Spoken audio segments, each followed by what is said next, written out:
Hey y'all. Oh, y'all came back to her and all them kids podcast. Yes. And I appreciate it. And if you are new, welcome. Welcome to my podcast. First and foremost, I would like to say Jesus is real and God is everything. I always want to acknowledge him in everything that I do. How are y'all enjoying these kids going back to school? I work from home, so as soon as the last child is out the door, I turn everything off. I work in complete silence for at least 6 hours. I just need to be able to process my thoughts. It just be so much. My nerves be in overdrive and I be overstimulated. Something like when Captain America asks the Hulk how he manages his anger, and Banner replies, I'm always angry. That's me. I'm always overstimulated. Always. Which brings me to my topic of today, and that is emotional intelligence. Before I get into the topic of today, I just want to give my heart out to the family of Miss Yuri Burris. I've been following this baby for a while. She was born with several congenital conditions. She spent majority of her life in the hospital. Sadly, she transitioned a few days ago. Please keep them in your thoughts and prayers as they are grieving. Emotional intelligence. Emotional intelligence is your ability to understand and manage your own feelings. It also means you can see and understand the feelings of other people. Now, to be honest, this is more of a parenting topic for me because I had a traumatic childhood. So, with me having a traumatic childhood, I am unlearning generational behaviors to learn how to manage my feelings when it comes to raising my kids with or without special needs. It is still a challenge for me because my mind wants to do exactly what Celie told Harpo to do to Sophia. Beat them.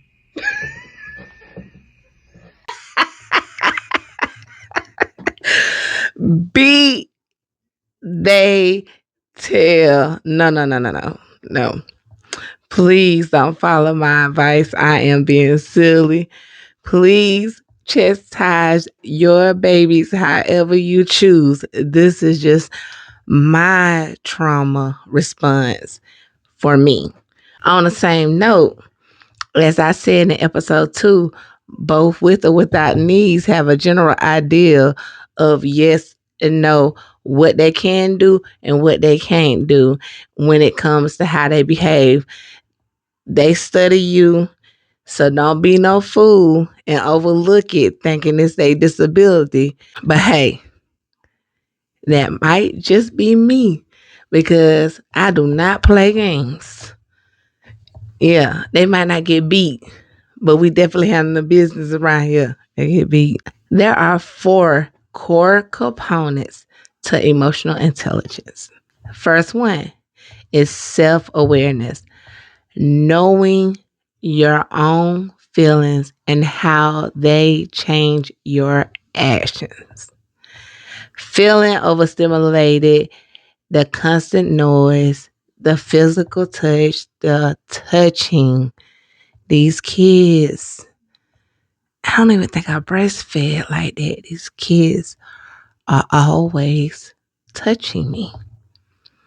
The endless mental day to day demands and tasks mixed with a lack of sleep. Now, quick insert. All I want to do is have a day or two where I just sleep. I just want to sleep. Maybe a vacation. Maybe a vacation by myself. I don't know.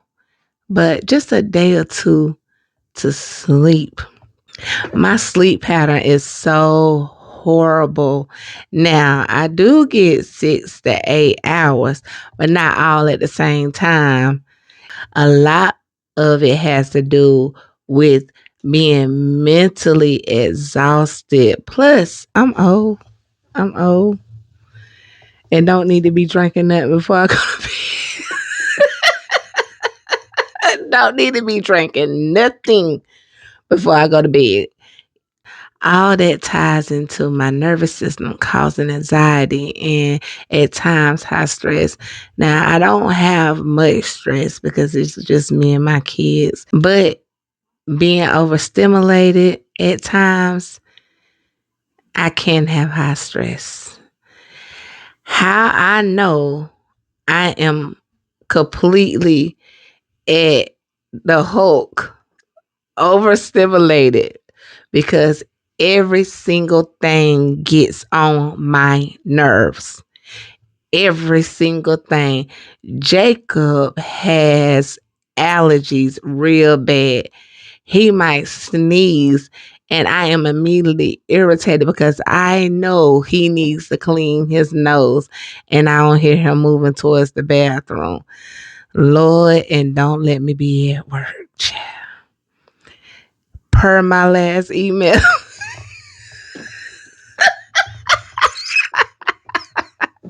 No, I'm just playing. I'm just playing, not playing.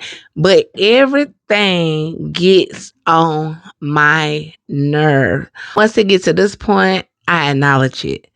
The biggest thing is to make yourself aware of your feelings. I take a step back. I love incense. I get maybe 4 or 5 packs from the store. I light an incense. I take a shower. I cook my favorite meal, which would be crab legs, shrimp, mussels. Let me not get into it because I have not ate. I cook my favorite meal. I find something funny to watch on TV.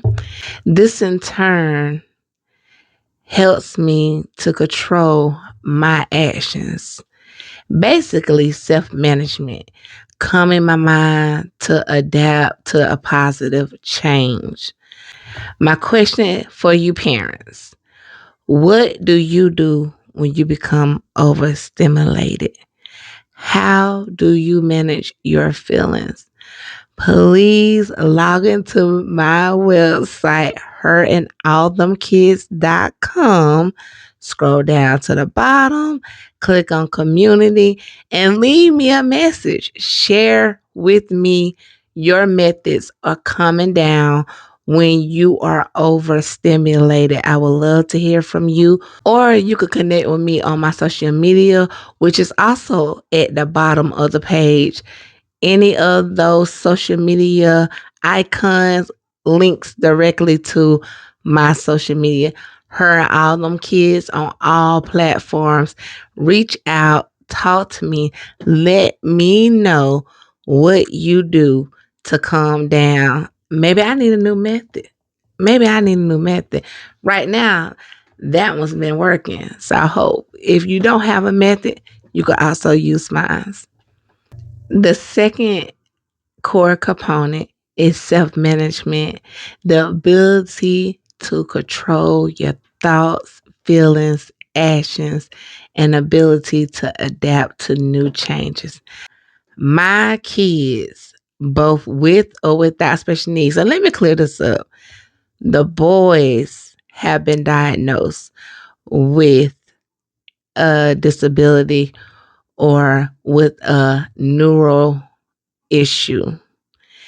Grace has not been diagnosed with anything.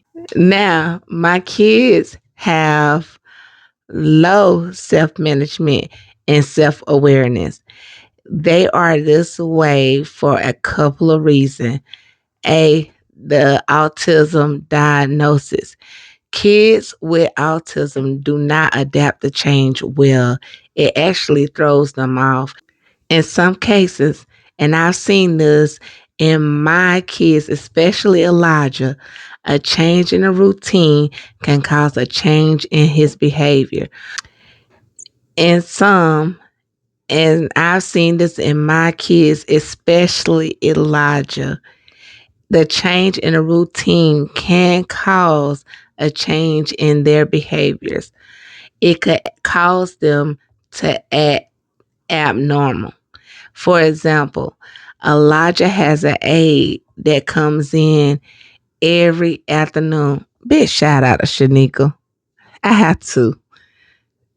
Big shout out to Shanika. She is a lifesaver. Elijah has that aide that comes in every afternoon. He knows what time she is supposed to come.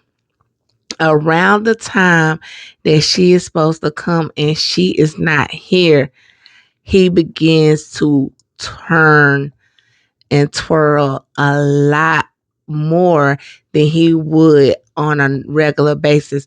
So I know those nonverbal cues is that he is anxious about her arriving, or he is anxious thinking she's not coming. So I have to really pay attention to that, because Elijah not being able to communicate his emotion does give me nonverbal cues. This is something I do not play about. My kids have the same pediatrician since they were released from the hospital, the same psychiatrist, the same dentist, the same barber. They are on the same eating routine and bed routine. Yes, their mental health is serious to me. On the flip side, it helps you build that rapport. So having that history with the same providers, they tend to listen to you when it comes to your kids' medical needs without giving you so much pushback. What if I'm unable to make it to a doctor's appointment for any reason and they are running out of medication? I could call the doctor's office and say, hey, my kids are running out of medication. Is there a way to have a prescription sent to the pharmacy until I make it to the next appointment? Some providers, if you don't have that history, they'll say no. They want the child to be seen. They want to schedule a sick appointment. And if you have that history, they might look at them and like, yeah, we could give you 10 or 5 until you could schedule the next appointment. So it's always good to have the same pediatrician, especially dealing with kids with special needs. I know there are medical facility, a pediatrics office where there is a group and you guys may see a different provider each time. I don't agree with that. The only way Elijah, Jacob, Israel, or Grace see another provider is if their physician is out of the country, because he does take a lot of trips out of the country. That is the only way, and it has to be life or death before they could see someone else. I will wait on Dr. Jeremy Bird. don't don't schedule with him because it's already hard to get an appointment. I'm playing. I'm playing. Dr. Bird is very good with my kids. He is very good. He is well versed with my life. He knows everything about us. We have been with him for over 16 years. He is an amazing provider, amazing pediatrician. But when I call him and I could tell him something is going on with Elijah, he sometimes would be like, okay, I might need to see him, or I'm sending this to the pharmacy, because he knows the medical history. He knows us. So, and the reason why I say Elijah, because the twins and Grace have not had that severity of a medical history as Elijah. I'm an overprotective parent. I shield my kids from a lot of stuff. My kids do not even know majority of their blood relatives. I always say you have to do what's best for you and your kids, not what someone is doing for their kids. Your situation is different. You are your kids' first line of defense. You are your kids' mouthpiece, especially if they cannot regulate emotional intelligence. It is up to you to guide them to their capacity while teaching them how to become aware and how to manage their feelings. So, with that being said, emotional intelligence.